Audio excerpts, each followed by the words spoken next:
Hi hello welcome to our channel.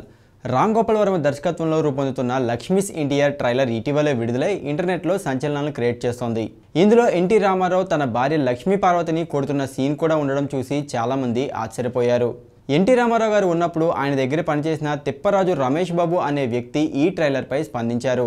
Lakshmi's ఇండియర్ trailer చూశాను, చాలా బాగుంది. రామ్ గోపాల్ వర్మ గత 5-10 సంవత్సరాలుగా తీసి ఫెయిల్ అయిన సినిమాల్లో ఎంత డబ్బు పోగొట్టుకున్నాడో ఆ డబ్బంతా ఈ ఒక్క సినిమా ద్వారా వచ్చే అవకాశం ఉందని ఆయన తెలిపారు.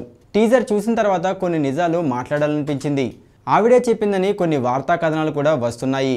ఎన్టీ రామారావు గారు నన్ను అప్పుడప్పుడు కొట్టేవారని, అది నిజంగా జరిగి ఉండకపోవచ్చు, కానీ ఆవిడను హరికృష్ణ కొట్టాడు, బాలకృష్ణ కొట్టాడు, చంద్రబాబు నాయుడు కొట్టాడు.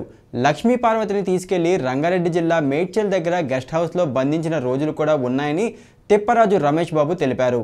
ఈ సినిమాతో లక్ష్మీ పార్వతి మీద ఇప్పటివరకు ప్రజల్లో ఉన్న అభిప్రాయాలకు తెరబడబోతుంది. బాలకృష్ణ తన అభిమానులనే కొడతాడు.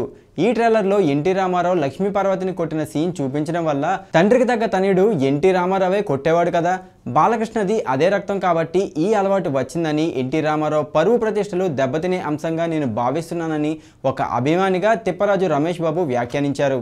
ఎన్టీ రామారావు గారు లక్ష్మీ పార్వతిని కొట్టాడనే విషయాన్ని మాత్రం నేను నమ్మలేదు. వారు ఇంట్లో ఉన్నప్పుడు చాలా ప్రేమానురాగాలతో మాట్లాడుకునేవారు. వారు ఏం మాట్లాడుకున్నారో ఎవరికీ అర్థమయ్యేది కాదు, పక్కనున్న నాకు కూడా అర్థమయ్యేది కాదు.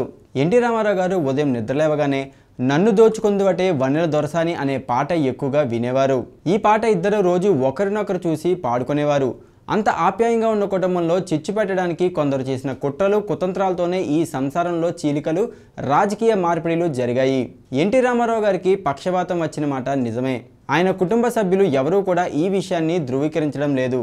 ఆయనకు పక్షవాతం వచ్చి చేతులు పనిచేయని రోజు లక్ష్మీ పార్వతి ఈ విధంగా అన్నం కలిపి నోట్లో ముద్దలు పెట్టేవారంటూ ఓ ఫోటో కూడా తిప్పరాజు రమేష్ బాబు చూపించారు.